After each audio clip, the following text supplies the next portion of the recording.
est dimanche, le soleil se lève, il est 8h, oui, on est dimanche, il est 8h, voilà.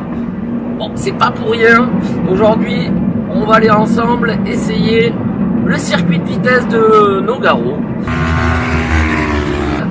Pour cela, j'ai pris une moto, c'est la moto de Monsieur Tout le Monde, je dirais même de Madame Tout le Monde pour être plus précis, puisque c'est la moto de ma femme. C'est un GSR 750, donc de chez Suzuki, un 4 cylindres, tout ce qu'il y a de plus banal. Une fois arrivé sur le spot, c'est branle-bas de combat. On sort la moto, les bottes, les gants, le casque, la combi, la dorsale. Et on enfile tout ça, sauf la moto bien sûr. On sort aussi tout l'équipement pour se mettre à l'aise, la tonnelle, le tapis, le siège, et nous voilà partis. Là je t'avoue que le stress commence à monter.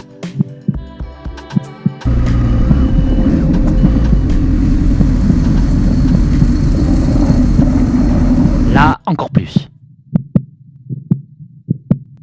Are you listening? Mais une fois parti, trop occupé à être concentré sur ce que je fais pour stresser. Ce qu'il y a à faire, presque rien. Pensez déjà aux trajectoires, optimiser l'accélération, optimiser le freinage, déhancher, donc sortir les fesses, mais également envoyer le haut du corps dans le virage, ce que j'ai tendance à lésiner à faire, et le tout dans le bon ordre, et je te parle même pas des bases qui sont automatiques comme embrayer et passer les vitesses. Bref, il y a du boulot. Comme tu peux voir, je me fais pas sans arrêt doubler à des vitesses astronomiques. Ce n'est pas que je suis bon, c'est que les journées de roulage sont divisées sur 4 niveaux. Débutant, intermédiaire, confirmé, expert. Et au cas où tu aurais un doute, je me trouve bien évidemment dans la première de celle-ci. On roulait donc à tour de rôle, 20 minutes d'affilée, avec une pause d'environ 1 heure entre les sessions. Et le tout 5 fois dans la journée. Ce qui représente 1h40, mais où tu donnes tout ce que tu as. Et forcément, dans ce circuit de vitesse, il y a vitesse. Et c'est entre autres dans cette ligne droite qu'on va vraiment pouvoir pousser nos engins jusqu'à leur dernier souffle. Pour ma part, j'arrivais à peine à 230.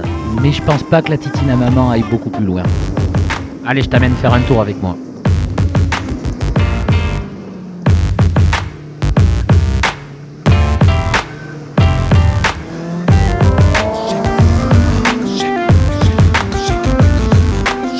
Pour la petite anecdote, sois pas surpris si le bruit de la moto reste très discret. J'ai eu tellement peur de ne pas passer au décibelmètre avant le premier roulage de la journée que j'ai été m'acheter un pot d'origine car celui que j'avais était déchicané et très bruyant.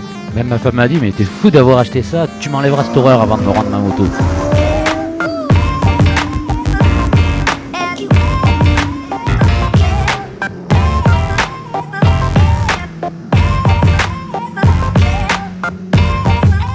Bon, tu l'as compris, je suis pas un pro, et même loin de là. Je suis juste un motard passionné qui essaie de se faire plaisir avec la moto de Monsieur Tout le Monde, que n'importe quel motard pourra avoir dans son garage.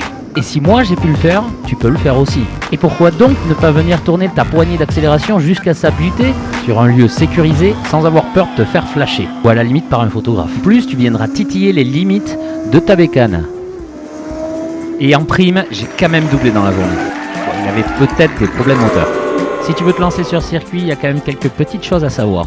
Dans un premier temps, il te faut déjà tout l'équipement. La moto, les gants, le casque, les bottes, la dorsale et la combi, 1 ou 2 pièces. Secondo, la licence annuelle ou les passes à la journée. Tertio, s'inscrire au roulage sur le circuit en question. Se renseigner sur les différentes règles du circuit et entre autres sur les limites sonores. Et grosso modo, le tour est joué. Ce qui m'en amène à la conclusion et à chaud tant qu'à faire. Et ça y est, la journée est enfin terminée. Grosse journée, j'en ai pris plein les yeux, plein la tête, plein les bras et plein les jambes aussi, accessoirement. Plein les pneus aussi. Ouais, super journée. Bilan de tout ça, déjà la moto rentre en bon état. Elle n'a pas de carrosserie rayée, le pilote non plus. Et à toi, si tu veux un jour amener ta bécane sur circuit, mais n'hésite surtout pas. C'est possible. Bon, après, à toi d'être suffisamment prudent pour pas la mettre au tas.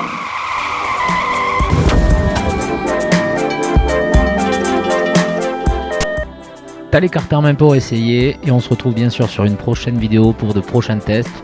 En attendant, n'oublie pas de t'abonner à cette chaîne et un petit pouce bleu, ça fait jamais de mal. Je tiens aussi à remercier CBO Moto pour leurs précieux conseils. Je te mets bien sûr le lien en description. Et d'ailleurs, ils étaient aussi présents sur cette journée, mais on jouait pas tout à fait dans la même catégorie.